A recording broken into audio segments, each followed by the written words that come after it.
So, Lori, one of your issues is that you've got what they call subluxation. In other words, this bone is not sitting in the socket like it normally would.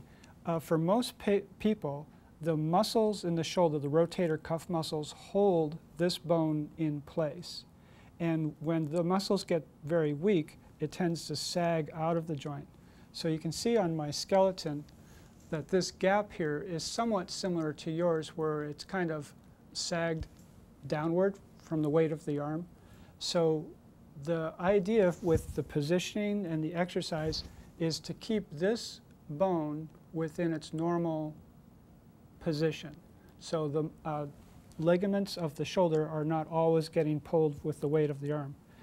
One thing that we can do to help with that whole process and with your shoulder pain and the alignment of your shoulder is to put on kinesiotape. So I'm going to show you how to do that, and it'll be something that your family would do, and if they watch the tape, that'll help them say, okay, this is how you do this.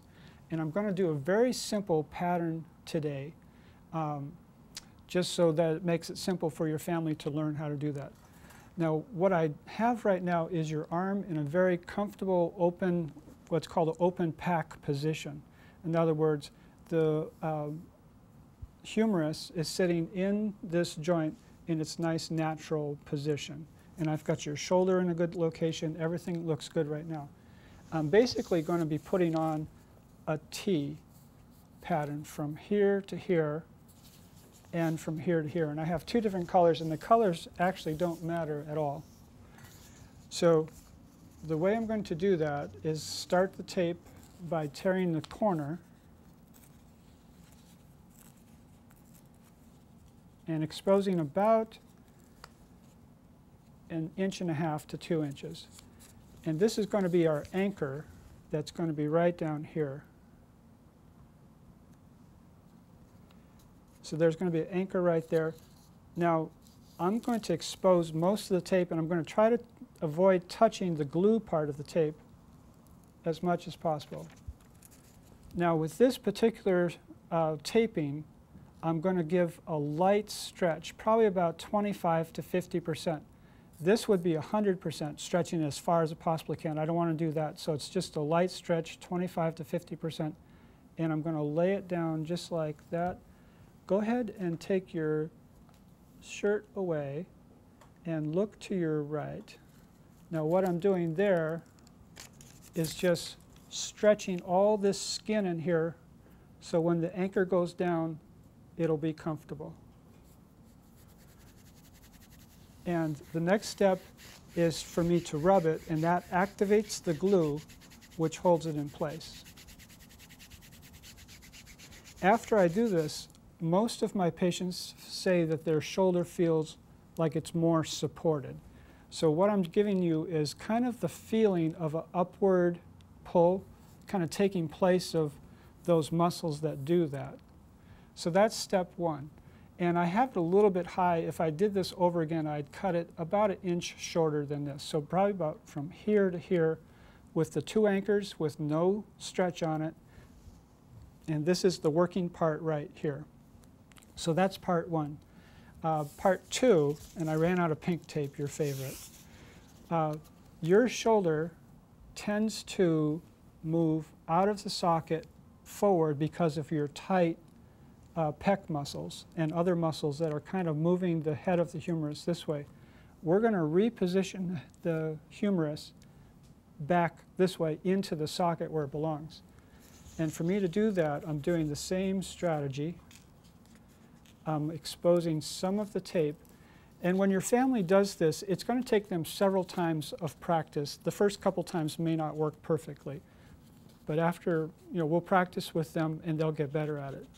Now for this one, I'm getting the tape right there. So this bone is right there, so I'm sitting right on top of that bone right there.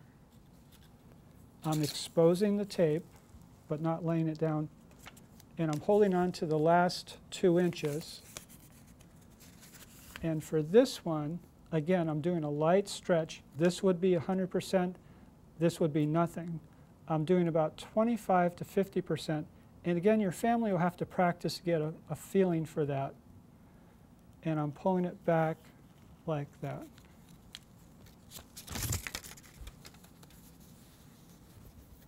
And the last part, last 2 inches, has no stretch on it.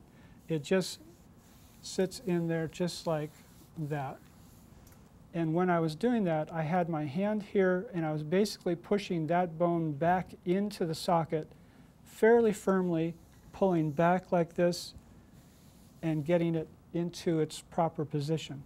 This will, a lot of my patients feel like this helps their shoulder feel more comfortable, feel like it's got better support, and just do better overall. I'm going to take your hand away. Now notice when I move your arm, I'm treating it as if it was an infant. And that's a general rule of holding the arm, is you pick up the arm as if it was a baby as opposed to the dirty diaper. So you're cradling underneath and coming like that. So that's what it looks like, a simple T like this and like this. That should feel better.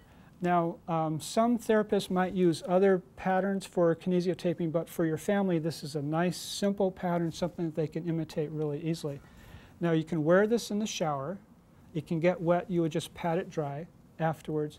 This will be good for about 4 to 5 days, and then afterwards, probably in a shower, when you heat up the glue, have your family peel it off real gentle. And then maybe have it stay off for a day or two. Let the skin breathe for a bit. If it was helpful, have the family repeat it. Now, this kinesiotape comes in rolls of about 5.5 yards, and it costs around $13 for a roll. So it's not very expensive. So this was about $2 worth of tape. And if it helps you get a good night's sleep, then it's worth it. If the edge peels up, they can take scissors and just trim off the loose edge. If a whole, let's say a whole third of it peels up, then just take the whole thing off and start over. But again, I usually have people keep it on for about 4 or 5 days. A lot of people find this to be helpful. And if you have questions, you can ask you and your family can ask your therapist about that. Do you have any questions about that? Good. I think this is going to help.